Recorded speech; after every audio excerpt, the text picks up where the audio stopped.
In the most remote areas of the world, something massive is silently stalking its victims and swallowing them whole. They cut it open, and sure enough, they found the little girl in the stomach of the snake.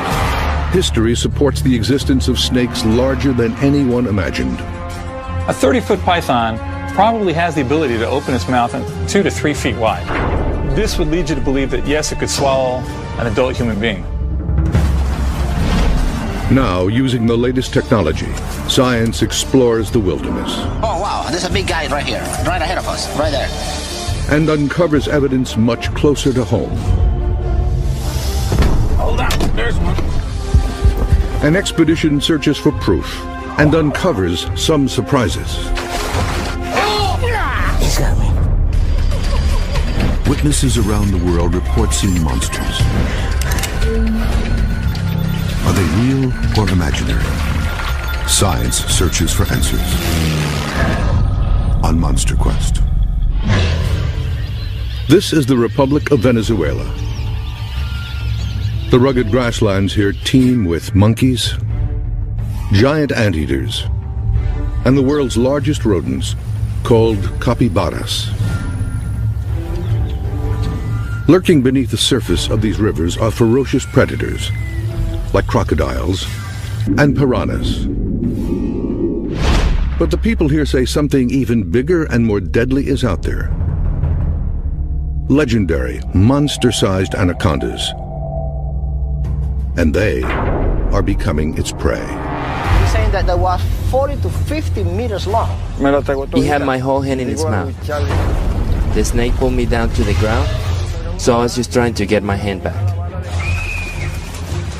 The girl was lost. No one could find her. The snake had already swallowed her. Anacondas are some of nature's most vicious predators, equipped with razor-sharp teeth and powerful muscles to crush their prey. The teeth of the anaconda are like needles that curve backwards. If you try to pull out, they go in even further, deeper. And then it throws a couple loops and starts squeezing incredibly powerfully. The prey is trying to get its breath, and with every breath, those toils just tighten up even more until cardiac arrest. Here you can see an anaconda making a meal of a capybara. The snake squeezes the animal, then swallows it whole. Eyewitness reports from around the world describe monster snakes reaching nearly 150 feet, or half a football field in length. These giants could be anacondas or pythons, two of the largest snake species in the world. Unlike other snake species, which kill their prey with poisonous venom, pythons and anacondas are constrictors, snakes that squeeze their prey to death. Pythons are native to Asia and Africa, anacondas to South America.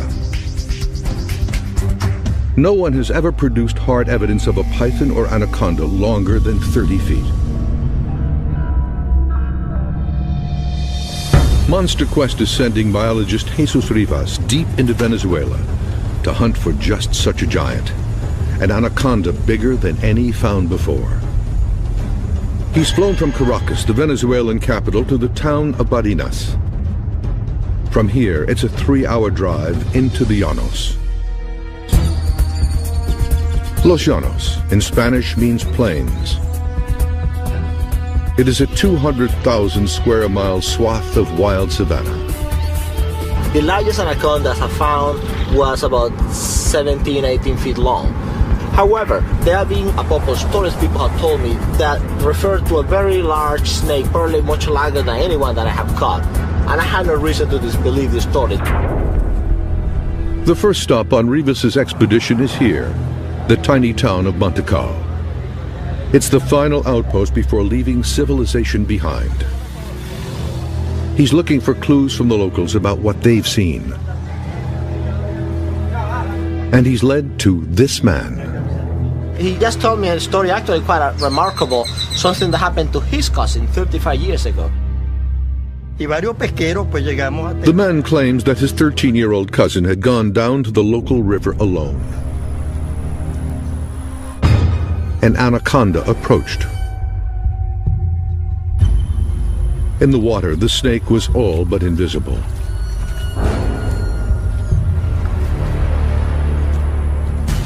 Without warning, it attacked. The anaconda wrapped its massive coils around the girl. There was no chance of escape.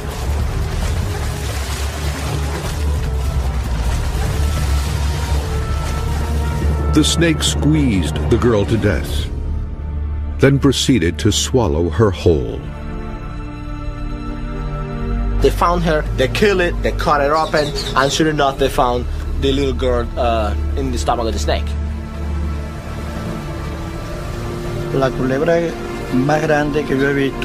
That was the largest snake I had ever seen. It was at least 45 feet long. 45 feet is a giant snake, and it's just what Rivas is looking for.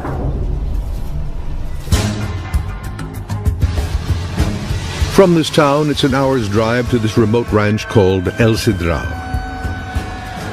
This will be Rivas's base of operations. Because anacondas can thrive on both land and in water, Rivas has a plan to search both for the elusive giant snake. He's pioneered a low-tech but daring technique to search for these predators, feeling for them with his bare feet. He'll also be armed with motion-triggered cameras and the latest military-grade sonar to help him peer into deeper waters. Existing evidence of giant snakes is sparse. One of the earliest and most famous accounts comes from British explorer Percy Fawcett, who in 1907 says he encountered a 62-foot anaconda in Brazil. Later expeditions came back with fantastic stories of killer snakes. But more recently, this series of photographs surfaced on the internet. They appear to show a man swallowed whole by a giant python. But are these photos hoaxes or real evidence of giant man-eating snakes? Experts will analyze this evidence. If you look at the ribs, they are facing towards the back, and that would be consistent with the snake swallowing towards the tail. The pythons in these photos are native to Asia and Africa, but there could be thousands of them right here in the United States, specifically in the Everglades of South Florida. This will be the site of another monster quest expedition. With more than 1.5 million acres of wilderness, this is a perfect hiding place for giant snakes, as seen in these shocking pictures taken in 2005. You can see a 13-foot Burmese python split almost in two after swallowing an alligator whole. On the upper right is the snake's head. On the left, its tail. The alligator's tail protrudes from the snake's ruptured belly. To look at an animal, for instance, like a python feeding on an alligator that it would not find in its normal habitat, shows that the animal would adapt to what's available to it. Snakes' digestive systems are incredible. They can digest almost anything. And evidence suggests that these eating machines are on the move. This is also a Burmese python, and it's invaded this man's suburban Miami backyard. His struggle with it was captured by a local news crew. Fearing for his exotic fish, the owner and a friend jumping into action, trying to pounce on the python, but charming this snake didn't go so well. It was no isolated incident. Just a few days earlier, this python was discovered nearby with a swollen belly. What turned out to be a 15-pound pet cat named Francis.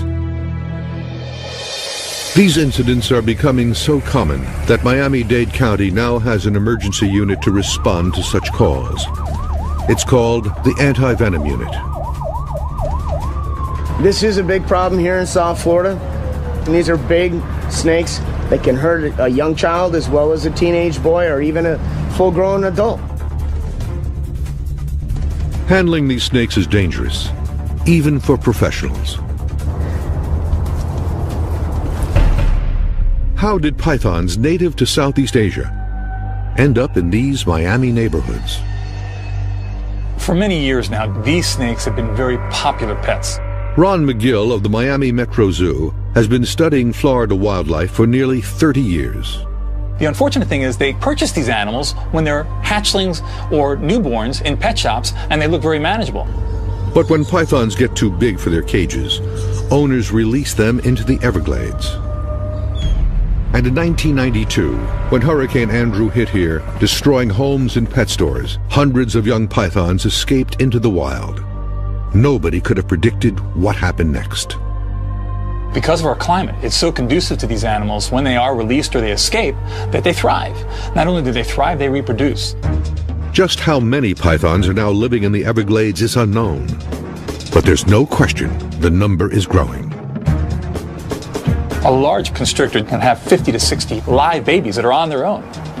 So really, I don't see a way short of a long, deep freeze in South Florida where these animals are going to be eradicated. McGill has evidence that this new population of snakes are about to become giants. This is a 20-foot skin of a reticulated python that washed up on a beach in Miami. An animal that started out as a pet, but now is indicative of a problem that we're experiencing here in South Florida.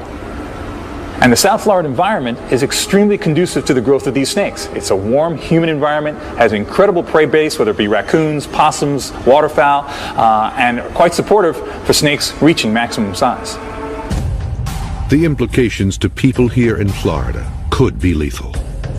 A snake this size in a residential area can pretty much prey on anything he wants. This snake could kill me that fast if it wanted to. Wildlife biologist Joe Wasilewski is no stranger to giant snakes. In 1989, he helped capture this 22-foot python, the biggest snake ever found in the United States. Now he's going to lead a hunt here in Florida to find a giant even bigger than that. Wasilewski believes that giant snakes are thriving in the Everglades and may start crossing into residential areas. Now he's looking for evidence. But snakes, even giant ones, are elusive. First, he will set up motion-sensing cameras. You know, this is actually perfect. If I were to be a python in this neighborhood, this is where I'd want to be. Nice shaded, houses all over, Everglades right there. This could be the spot.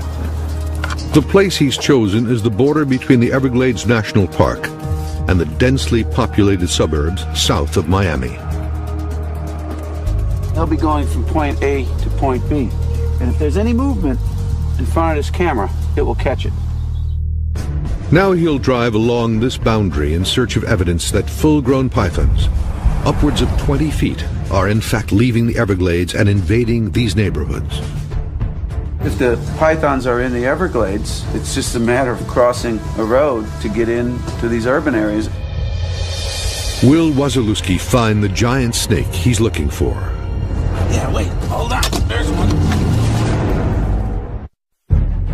In South Florida, there are signs that dozens of neighborhoods around Miami could be under attack from giant killer snakes.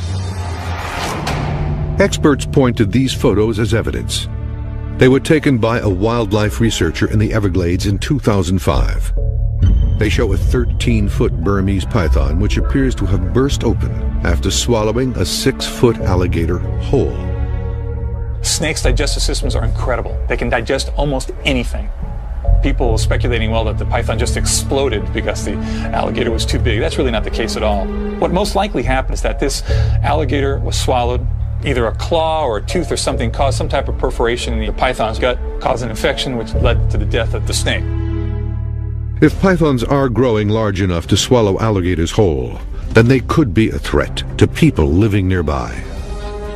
A python that gets to any significant size in a place like the Everglades will feed on any warm-blooded mammal of any size that it can kill and swallow. They can adapt, they can branch out, they can be found in suburban areas. A 2007 U.S. Geological Survey reports that as the Earth continues to warm, to California. Joe Wasilewski thinks that's happening already. We really could be on the verge of a real epidemic with these pythons. Just because you don't see them does not necessarily mean they're not here. What it does mean is they're hiding pretty good on us. It's been dry for the last few months, up until a couple nights ago we got some really good rains. And with the rains coming in, it sort of wakes all the wildlife up. Right now is the perfect time to look for pythons. 1,000 miles away in Venezuela, anaconda expert Jesus Rivas is about to begin his search for a giant snake.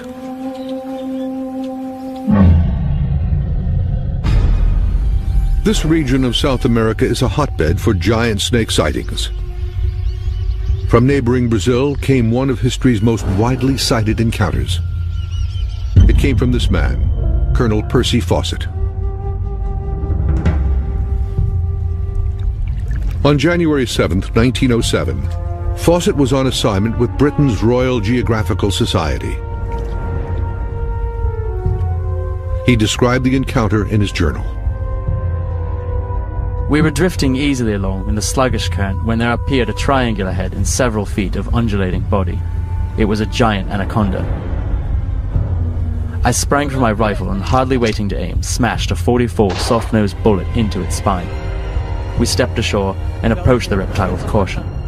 As far as it was possible to measure, a length of 45 feet lay out of the water and 17 feet in it, making a total length of 62 feet.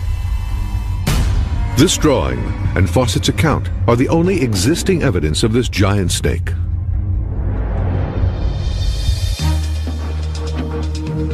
In his search for new evidence, Jesus Rivas will use cutting-edge sonar imaging technology, originally designed for the U.S. Navy to detect suspicious divers in restricted waters. The device is called the DIDSON, or Dual Frequency Identification Sonar. Ed Belcher and his team at Soundmetrics in Seattle, Washington, designed this device. This is an acoustic camera. It uses sound instead of light to generate an image. Rivas will encounter zero visibility conditions in his search for a giant anaconda. This device will be his eyes underwater. Belcher places a brick in the tank and clouds the water to demonstrate the DIDSON's imaging capabilities. To the naked eye, the brick is invisible, but the DIDSON sees it clearly. Now, this brick is only about 4 feet away, but in Venezuela, while you're looking for snakes, they'll be probably 30, 40 feet away, and we'll still be able to see those snakes.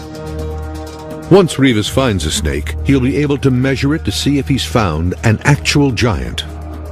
Sonar has never been used before to search for giant snakes, and what Rivas finds could raise the evidentiary bar. Joining Rivas on his expedition are his old partners, Victor and Ramon. They'll be setting motion-triggered camera traps, but they must first track down bait to lure the giant snakes. For that, they'll need to collect musk from another anaconda. Musk is a mysterious glandular excretion that Rivas believes could attract other snakes. Nobody knows what the musk is for.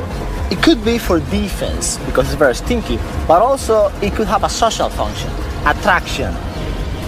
Ahead, something in the road catches their eye. It's the track of an anaconda. I can see the print of the scales here. Dirt in this side tells me the snake is going that way. And because of that print size, I can tell this snake was about 8 to 9 feet long. When I see a track this fresh, I know it's only an hour or two old. So this anaconda has to be nearby. Anacondas inhabit shallow swamps where they stalk their prey. 5 years ago, this particular swamp was the site of a near-fatal attack. This man, Jose de Esteban, is a cowboy at El Cedral.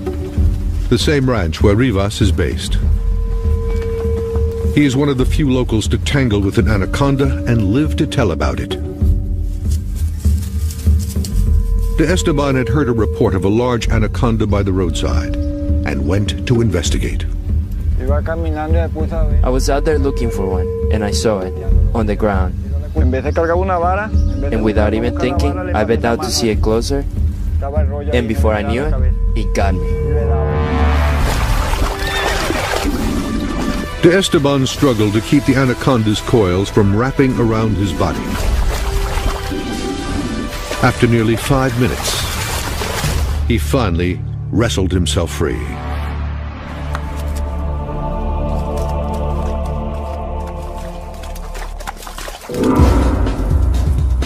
The team begins their search in the same swamp where De Esteban was attacked. They can't see them, but they know that anacondas are here.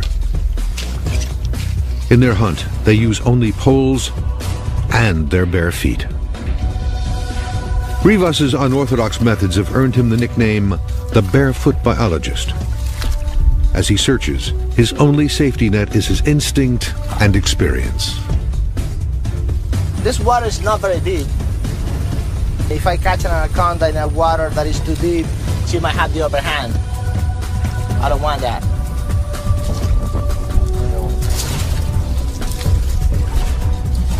There's a snake here, not a very big one.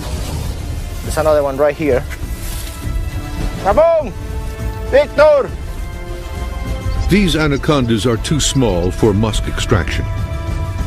But there's evidence that a bigger anaconda could be nearby. This is a crack right here. It seems like this anaconda will be about 9-10 feet, maybe that big around.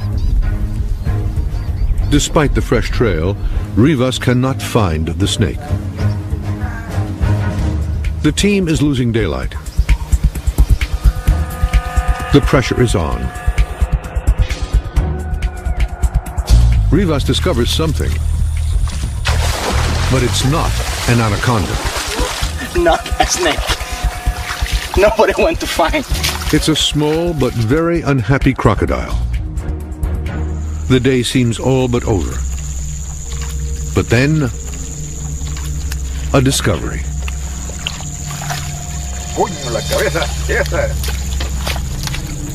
Oh, it's very strong. For a small snake. Now this baby's actually putting the squeeze on my arm now. If it's any harder, I wouldn't be able to withstand it. This feisty anaconda is just right for Rivas to extract its musk. At first light, the team will set the camera traps and test the sonar. I can see how fat he is. And in Florida, a monster quest demonstration goes terribly wrong. He's got me.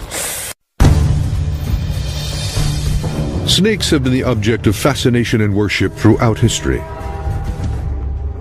From the pharaoh's tombs of ancient Egypt, to Quetzalcoatl, the feathered serpent god of the Aztecs, to the Naga, a mythical river serpent in the Mekong Delta of Southeast Asia. To millions, snakes are the embodiment of evil and a source of paralyzing fear.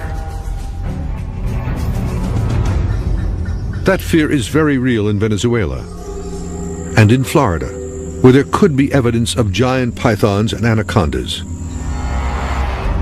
And 2 expeditions are underway to find them. In South Florida, the investigation is tracking escaped pet pythons that have for years been thriving and growing in the seclusion of the Everglades. But there are signs that they're now invading suburban neighborhoods. Captain Ernie Gilson, with Miami-Dade's anti-venom unit, has seen it firsthand. I've been doing this for 9.5 years, and we're getting more and more of these calls for recoveries every year. We foresee in the future that we will definitely see larger snakes, more calls on these larger constrictors than we have in the past. Come back around. The calls that we are receiving, they are a lot of large constrictors, 7 to 10 to 12 foot long. This year, I expect it to get worse.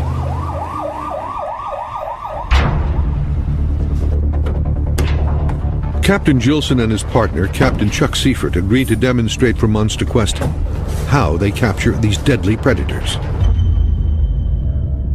This is a 10-foot python caught on a recent call, and it's not happy.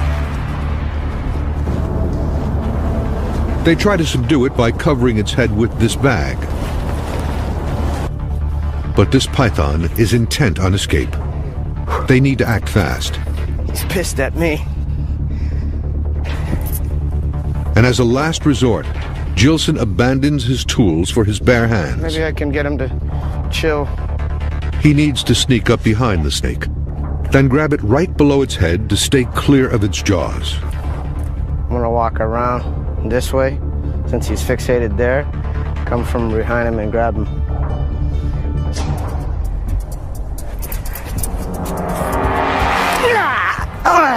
He's got me.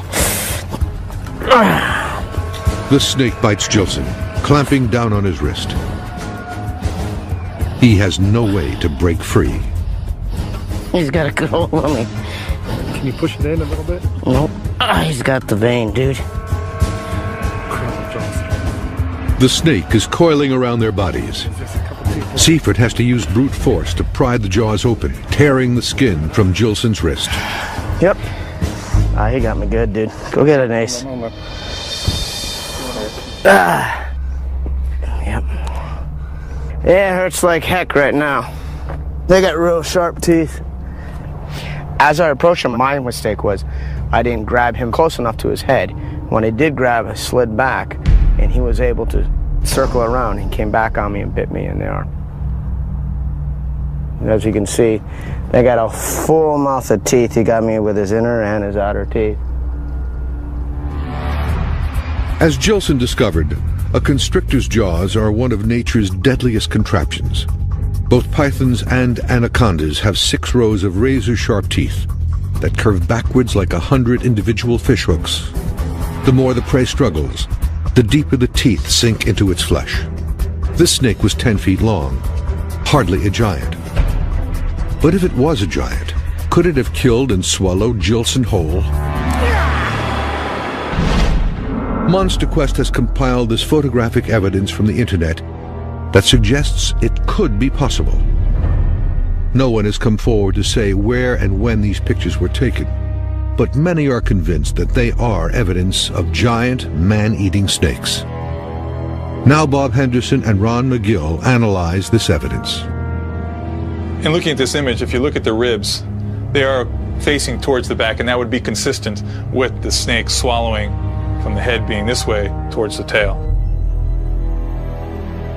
As demonstrated here with this python feeding on a dead rabbit, the head is the most compact and manageable part of the body for a snake to get its jaws around. That's why snakes always swallow head first. The same would be true for a human victim. Now, what allows the snake to open its mouth very widely are special bones that it has back here. It's called the quadrate bone. The quadrate bone at the back of the skull allows the jaws of the snake to drop straight down to open unusually wide. Then the separation between the 2 bottom jaw bones allows the mouth to expand even further, to 3 times the width of its own head. But Henderson isn't sure the snake in this photo has swallowed a person.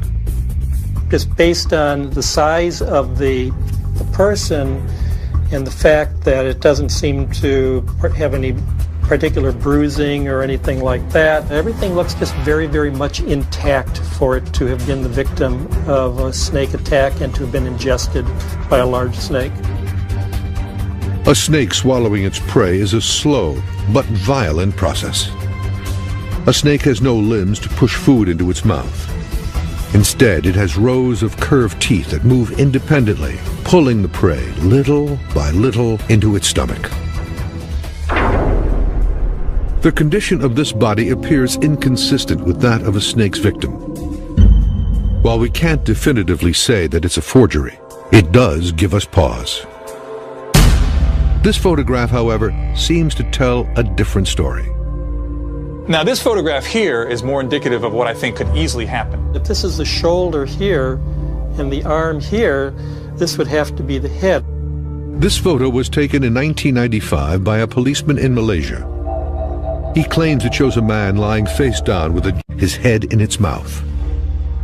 I think the snake could have a real hard time getting around what looked like they might be fairly broad shoulders. Prey species would bleed a lot from those wounds, and here you see that this snake has struggled. It has tried to go back and forth, trying to get over those shoulders, which is spreading this blood, spreading this injury. Once the snake swallows this man's head, the shoulders could prove to be an insurmountable obstacle. The average width of an adult's shoulders is about 2 feet, but if the snake could get its mouth around the shoulders, nothing could stop it from swallowing a person whole. A 30-foot python probably has the ability to open its mouth 2 to 3 feet wide. This would lead you to believe that, yes, it could swallow an adult human being. The best place to find these monster-sized snakes is going to be in the remotest areas of the world. Back in Venezuela, Rivas extracts the musk of the anaconda he caught the night before. He believes the musk could contain pheromones that will attract other anacondas, hopefully a giant. So maybe if this musk has a social function, with the camera traps, we might be able to find bigger, better, more anacondas. Rivas positions and aims the cameras using the onboard laser sight. Each is equipped with a motion-sensing trigger and a flash. These cameras will capture whatever crosses their path, day or night. Now the team will test the sonar.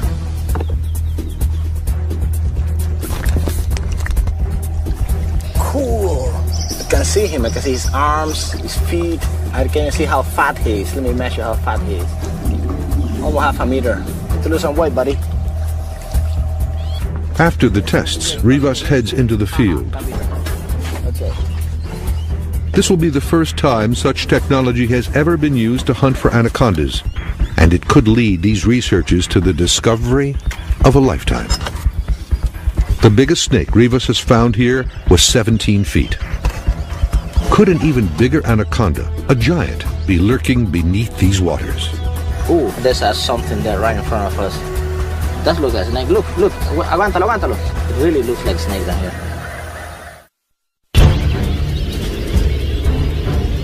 Around the world, legends are told of giant snakes measuring 150 feet or more, half the length of a football field. Anaconda expert Jesus Rivas and his team are on the hunt for just such a monster snake in Venezuela. On land, they've baited and set motion-sensing camera traps. Their search now moves to the water. If an anaconda grows to be too large, it will be limited to deeper water. That's why I think that in these places, I might be able to find larger animals. Visibility under this water is almost zero. But here, the Ditson sonar sees everything. Oh, there's fishes. A whole bunch of fishes, look. Or piranhas. Then something much bigger appears on the sonar. There's some shadow here. And I see the bubbles right in front of me, but I'm trying to see it under the water with the sonar. What Rivas sees is the outline of a crocodile. And it's huge. I can actually measure how big it is. It shows now about 3.5 meters long. That is 14, 15 feet long. Big girl. Rivas continues his search for a giant snake. If he finds one, he may have to jump in to catch it. The water is anywhere, I'm thinking, above my chest. It might not be very wise of me to get into the water. If the water is shallower, then I might have to give it a go. Suddenly, a promising shape appears on the sonar screen. There's something there right in front of us. Ooh, that looks like a snake. Look, look. Echada para atrás un poquito. Rivas abandons the sonar to search for the snake by hand. But he can't feel it. Adelante, Víctor. What Rivas saw on the sonar was the dense aquatic vegetation on the river bottom, not a giant snake. The sun is setting, but he is undeterred. Like the sonar, anacondas can see in the dark, and they will remain active throughout the night.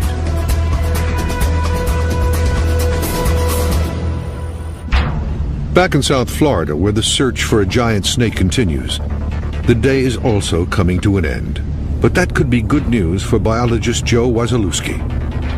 As the sun goes down, the roads stay warmer, the snakes, pythons in this case, will begin to migrate across, and that's usually when they move is right after sunset and into the night.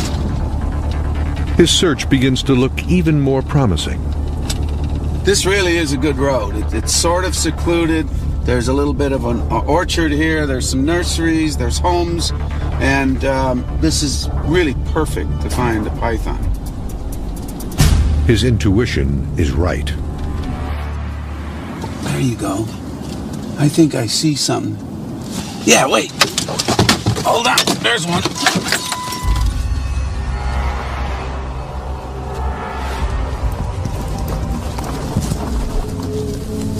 Wasilewski finds a wild python that most likely escaped from the Everglades. Oh yeah, I got it. Well, this one, it's about 8 feet long and about as mean as a python can be. I'll tell you what, if this were one 15, 20, 25 feet in length, there's no way I could get it off. The power of these animals is just absolutely amazing. Out of the Everglades and into this residential area, this python could prove deadly to anybody it encountered. If this one were to coil around someone's neck, this snake could actually choke off your trachea and your esophagus and you could not breathe. Believe it or not, a snake this size. The escalating presence of snakes this size could mean there are even bigger snakes migrating out of the Everglades. The big ones are out there, there's no question about it. But your chances are, if you see a python, it's going to be one around this size, simply because of the numbers game. There's hundreds of this size to 1 or 2 huge ones. We think it's a young population, and in the next few years is when they're going to start getting to these really massive sizes. But could be right now. We could see a big one tonight, tomorrow. A storm rolls in, and the rain puts a halt to Wasilewski's search. But the camera traps he set earlier could provide what he's hoping for: evidence of a giant snake in these neighborhoods. And back in Venezuela, Rivas presses on through the night and is startled by what he sees next. Oh wow, there's a big guy right here, right ahead of us, right there. Could this be their giant? In the wild plains of Venezuela and in these South Florida suburbs, evidence of giant snakes exists. In Venezuela, this cowboy narrowly escaped with his life. And this man says his 13-year-old cousin was swallowed whole by a 45-foot anaconda. In Florida, escaped pythons are invading neighborhoods, feeding on pets, even taking on the authorities sent to capture them. So far, no one's ever been killed here by one of these escaped pythons. However, these photographs prove they've become giants, large enough to swallow alligators whole. And these photographs, widely circulated on the internet, could be evidence that they are man-eaters. Although they can't be authenticated, experts agree it could have happened. I think if a 30-foot constrictor, an anaconda, a python did exist and it did come across a human being and it was hungry, there'd be nothing that would stop it from swallowing that human being. History is filled with accounts of giant snakes, some over 150 feet in length. Can science now prove the existence of such a snake? In the wilds of Venezuela, motion-sensing cameras are keeping watch on land. And by the light of the full moon, Jesus Rivas continues his search of the waters. Anacondas are very patient animals. If you want to deal with them, you just need to be just as patient as they are. Even in the pitch-black waters, the state-of-the-art sonar sees everything. Rivas is hoping for a glimpse of the snake's distinctive coils. And he gets one. Oh wow, there's a big guy right here, right ahead of us. Víctor, chequea esta bolita aquí que está aquí en el lado. Check this out, this really looks like an anaconda right here, right in this patch of vegetation. ¿Sientes algo ahí? Is this a giant anaconda? Víctor, aguántate. There's a really big thing right there. That is a big guy. No hay nada, pura bola. But the shape disappears into the dense underwater vegetation. The team combs this section of the river again, Por allá. but can't find the No snake. sientes nada, busca allá. Nada. No hay nada. But there is hope. The sonar has recorded the entire search. And back at the ranch, Rivas can now analyze the footage. He'll also be able to review any still pictures from the motion-sensing cameras. This must seem like it took a lot of pictures. The memory cards on the cameras are full. But windblown leaves, birds, and capybaras are all that set them off. Not any snake, not any of the things I was looking for. But the sonar images could prove to be promising. There's a mysterious shadow. It looks like a curl about 5 feet across. It would be a big snake, but I can't really make out what it is. A snake 5 feet across would truly be a giant. But what Rivas sees is just an illusion on the river bottom. See, the aquatic vegetation really resembled anacondas. Many times I saw something, and when I checked it out in person, there wasn't anything.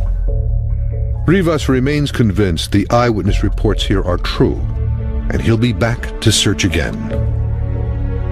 I have heard a few stories that I have no reason to disbelieve, and they all report anacondas significantly larger than what I have caught.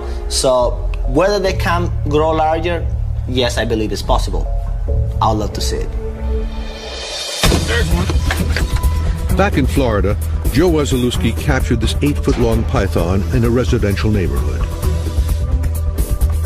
Now, for the first time, he'll check his motion-sensing cameras for evidence of even bigger pythons leaving the Everglades behind.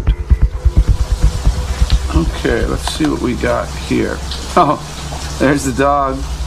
So the camera does work. Whoa, look at that. Wait a minute. That's the whole snake. Wow. Now that is a great shot. There's the head, the tail. That thing is at least 12 feet long. This odd-looking snake is an albino python, a popular breed with pet owners.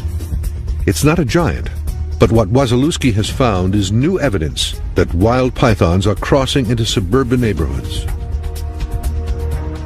A photo is worth 1,000 words, right? And here it is. So that's a fact. Snakes are coming into these areas. And it may be only a matter of time until these snakes become giants. I'll bet in another 5-10 years we will start seeing the huge ones coming out. The evidence shows giant snakes are an unstoppable force of nature and potential man-eaters. In the Venezuelan llanos, life goes on as the anacondas lay in wait for their next victim.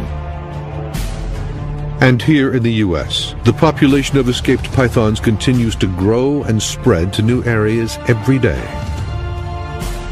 The next place one turns up could be your own backyard.